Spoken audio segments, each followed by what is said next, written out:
One of the hardest lessons in dealing with people is learning that not everyone who suffers deserves to be rescued by you. This may sound harsh, especially when compassion has been taught as a virtue. You are told to help those who struggle, forgive those who fail, and stand beside people when their lives collapse. But there is a distinction that intelligent people learn to recognize. Some people encounter problems because life has placed an obstacle in their path, while others repeatedly create the same problems through their own choices and then expect someone else to remove the consequences. If you fail to see that difference, your kindness can become a trap. Look closely at the person who is always in trouble. Something goes wrong with their money, and you rescue them. They make another reckless decision, and you rescue them again. They damage a relationship, lose an opportunity, ignore good advice, and somehow you are expected to repair everything. Each crisis appears different on the surface, but underneath, the pattern remains the same.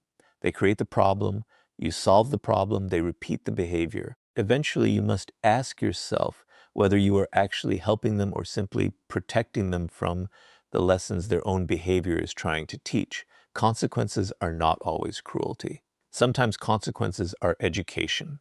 A person who never experiences the cost of their decisions has little reason to change those decisions. If you continually pay the price for someone else's recklessness, you remove the pressure that might force them to develop discipline. Your rescue may feel compassionate in the moment, but it can produce weakness in the long term. This is why you must stop confusing compassion with permanent responsibility. There is nothing wrong with helping someone who has genuinely fallen. If a person is making an honest effort to recover, your support can give them the strength to stand again. But there is a difference between helping someone stand and carrying them forever. Watch their response after you help them. Do they learn? Do they take responsibility? Do they change their behavior? Do they appreciate what you have done and attempt to become more independent? Or do they simply wait for the next crisis? The answer reveals everything. Someone who genuinely wants to improve will eventually become less dependent on your rescue. They may still need support, but they will use that support as a bridge toward independence. The person who only wants rescue will treat your generosity as a resource that must remain available. And once they discover that you always save them, they may stop fearing the consequences of their actions. This creates a dangerous psychological dynamic. You begin believing that their survival depends on you. They begin believing that you will always be there. Your relationship becomes organized around emergencies rather than mutual respect. You become the solution to problems you did not create. At first, this may make you feel important. Being needed can feel powerful, but there is a hidden danger in being indispensable to someone's dysfunction. You can become so invested in rescuing them that you neglect your own life, goals, finances, peace, and relationships. You begin paying a price for decisions that were never yours. The wiser approach is to offer responsibility instead of rescue. Give advice when appropriate. Offer a genuine opportunity. Provide temporary assistance when there is a legitimate reason. But make sure the person carries their own weight. Let them participate in solving the problem they created. If they refuse, step back. This is not abandonment. It is recognition. You cannot build another person's character by constantly protecting them from consequences. Sometimes the most useful thing you can do is allow reality to become their teacher. Remember, helping someone once can be compassion. Repeatedly saving someone from the same self-created disaster can become participation in their destruction.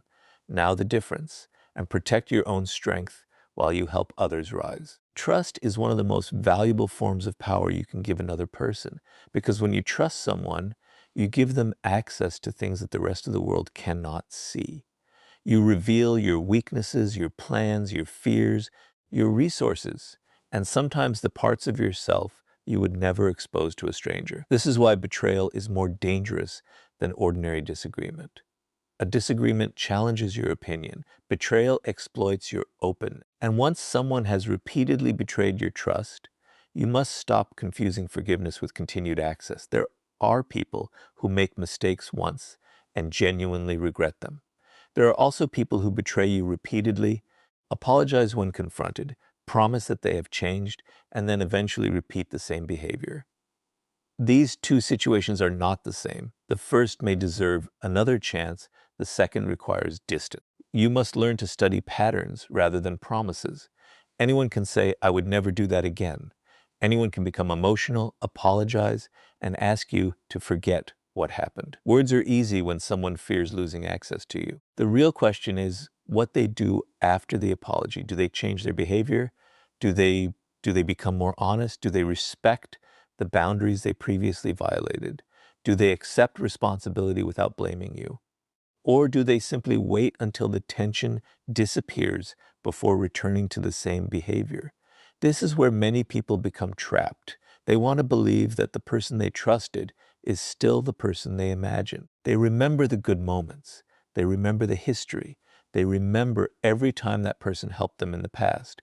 And because of those memories, they ignore the evidence standing in front of them.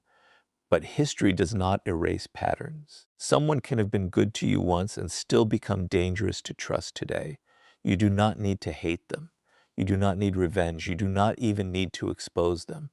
You simply need to change their level of access to your life. This is especially important when the person has used your generosity against you. Perhaps you gave them an opportunity and they betrayed your confidence. Perhaps you defended them and they later attacked you. Perhaps you shared something private and they eventually used it to embarrass or manipulate you. The lesson is not that you should never trust again. The lesson is that trust should become more intelligent. Do not give someone unlimited access simply because they ask for forgiveness. Let their behavior earn it back slowly, if it can be earned back at all. There is a difference between forgiving someone emotionally and trusting them strategically. You can release your anger without giving that person another opportunity to harm you. You can wish someone well while keeping them outside your inner circle. You can accept an apology without pretending that nothing happened. This is not cruelty, it is discernment. The person who repeatedly betrays you has already communicated something about their character. When you ignore that information and continue rescuing them, you are no longer simply being generous. You are refusing to learn from reality. And reality is often more honest than words. A trustworthy person understands that access to another person's life is a responsibility. They protect what you share. They respect your boundaries. They do not treat your kindness as weakness. They do not wait for moments of conflict to use your vulnerabilities as weapons.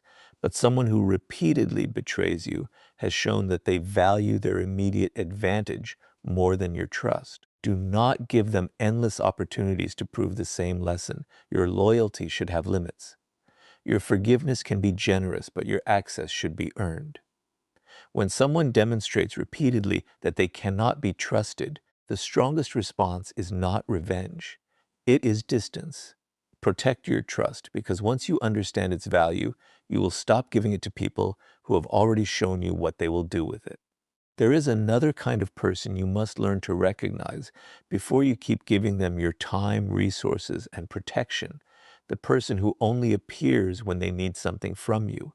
They may call you a close friend, speak warmly about your importance, and make you believe that the relationship is meaningful, but their behavior tells a different story.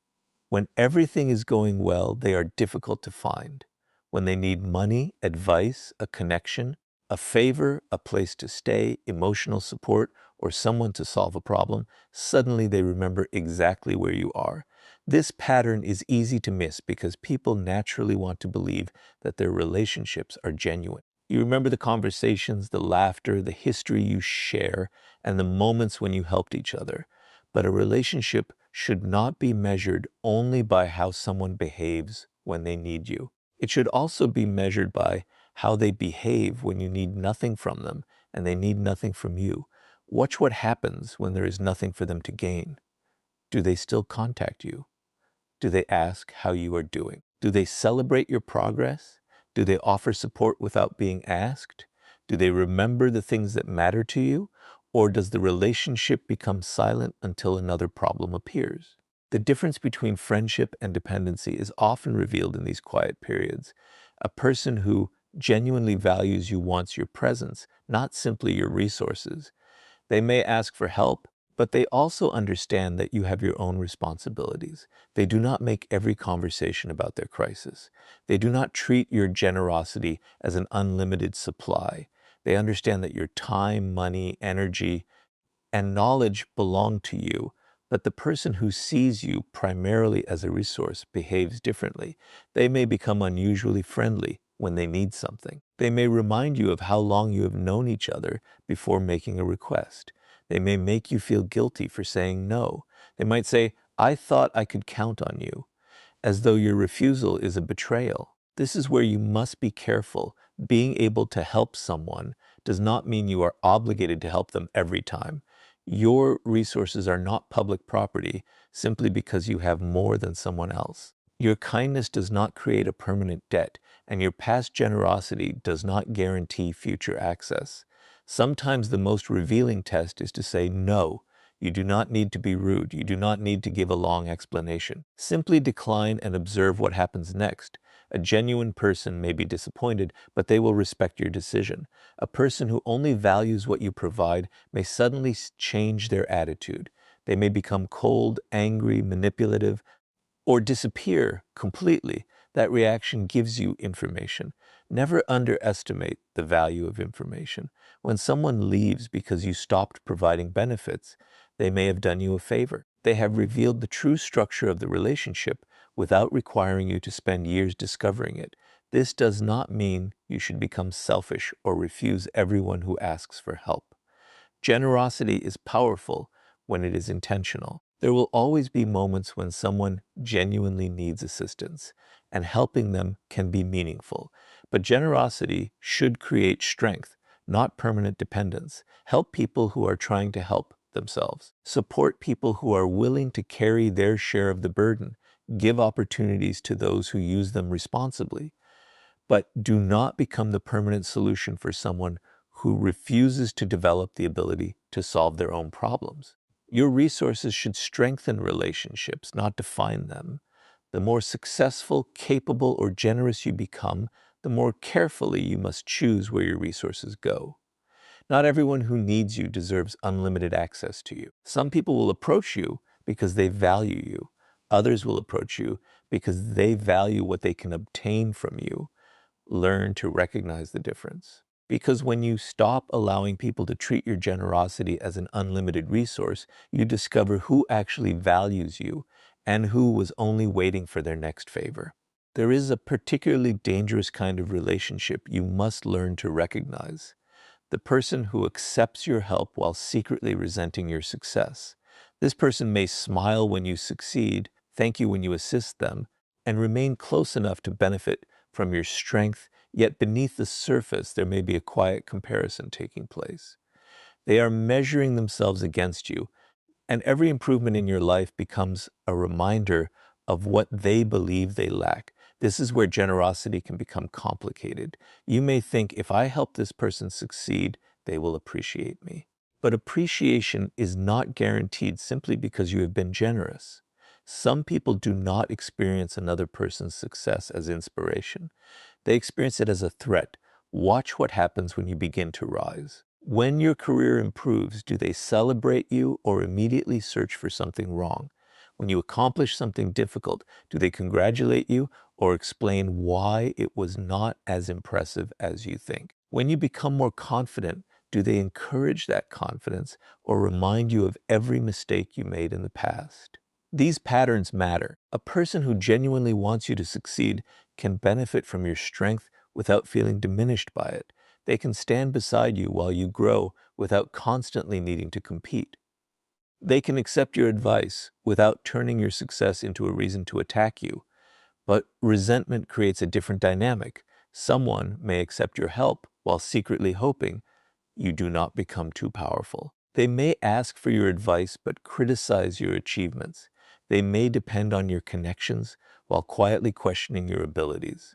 They may celebrate your victories publicly, but make subtle comments privately that reduce your confidence. This contradiction can be difficult to understand because you may focus on what they receive from you rather than what they feel toward you. But dependence does not always create loyalty. Sometimes the person who benefits most from your strength is the person who most desperately wants to see you weakened. Why? Because your success creates comparison. Your progress becomes evidence of their own lack of progress. Your discipline reminds them of their inconsistency. Your confidence exposes their insecurity. Your opportunities make them aware of opportunities they never pursued. Instead of confronting themselves, they may attempt to reduce you. This can happen through subtle discouragement. They may tell you that you are becoming arrogant when you are simply becoming confident. They may suggest that your ambitions are unrealistic. They may question every opportunity that comes your way. They may encourage you to remain exactly where you are because your growth makes the relationship uncomfortable. And sometimes they will use your generosity as a way to maintain proximity. They accept your help because it benefits them, but they do not necessarily want you to become stronger than them.